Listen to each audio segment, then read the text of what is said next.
Welcome to African Political Arena. Now, the president of Nigeria, Ahmed Tinubu, is a man under a serious siege. And if you ask me, he needs prayers. A nation which is a superpower telling you that if you don't fix your issues, we are coming to fix it. We are not coming to negotiate. We are not coming to join you and work together. We are coming to fix it by force. Now, the president of Nigeria, together with even the media in Nigeria, they tried as much as possible sort of hide what was going on. I know, of course, they didn't want to destroy the good image of Nigeria, but that is where they went wrong. Honestly, if you ask me, I'm a strong consumer of African news, and so Nigeria is one of the nations I actually follow their news. I know some of the mainstream medias like Channel, media station, and also Arise News. So I follow, but I realized that you hardly see news concerning this. The president, even if you follow the president of Nigeria, through his platforms, that is social media platforms, you don't see things related to the genocide people are talking about in the northern part of Nigeria. But when you listen to social media in Nigeria, you'll get to know what is going on. It was not good for the government and also the media to hide what was going on honestly. President Tinubu has not shown signs of giving this issue a priority. Two, if he was unable to solve those issues people are raising, that is concerning insecurity, the burning of Christians' houses and all that, how about African Union? Did he raise this issue to the African Union? Because this is why even the US now is coming in.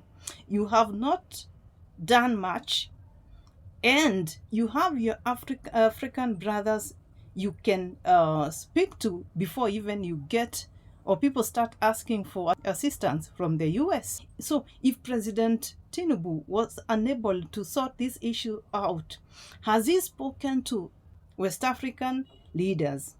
If this issue was beyond them, has he also raised it to AU, that is the African Union?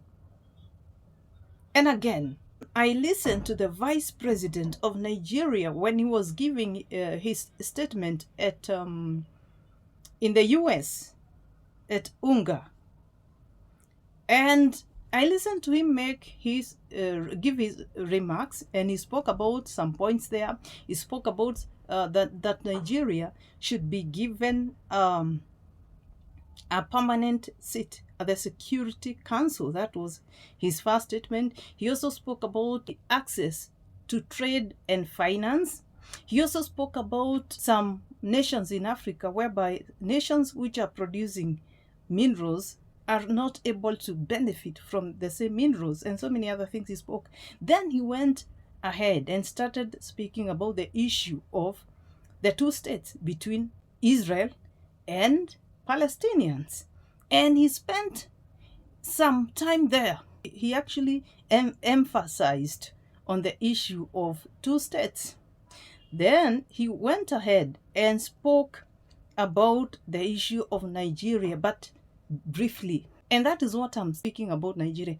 You see, yes, there was an issue, but they are not giving it the time, the effort. The problem which I have with the government of Nigeria, they know very well that there is an issue.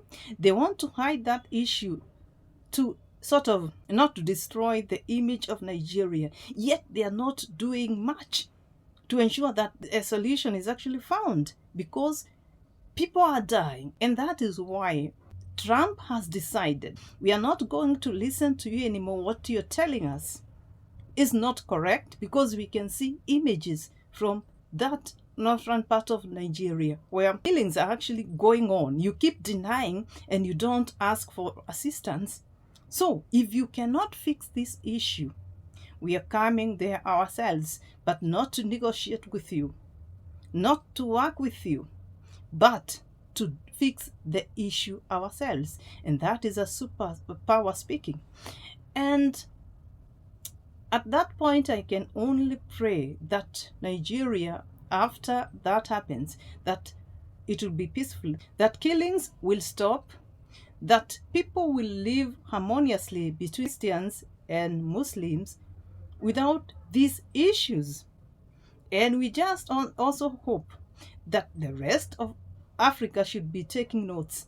And to all the African leaders who are not doing the right thing, don't just sit there and laugh at President Tinubu of Nigeria. It's not funny. The image Nigerian president was actually trying to make sure it's clean. It is now out there. Everybody knows what is going on. Everybody is also waiting to see what will happen. So it is a total warning to the rest of the African leaders who are not doing right. People will start talking, and this time round, they will start asking for assistance from even outside if you cannot fix their issues. And to all the good people of Nigeria, I think this is a time we pray for our nation, honestly. We pray for our nation, this because we don't know what will happen anyway, and hoping that Nigeria after this will remain a good, united nation. Kindly let me know what you think on the comment section. And again, subscribe to my channel, like and share. One Nigeria, a stable Nigeria, a stable Africa. God bless Africa.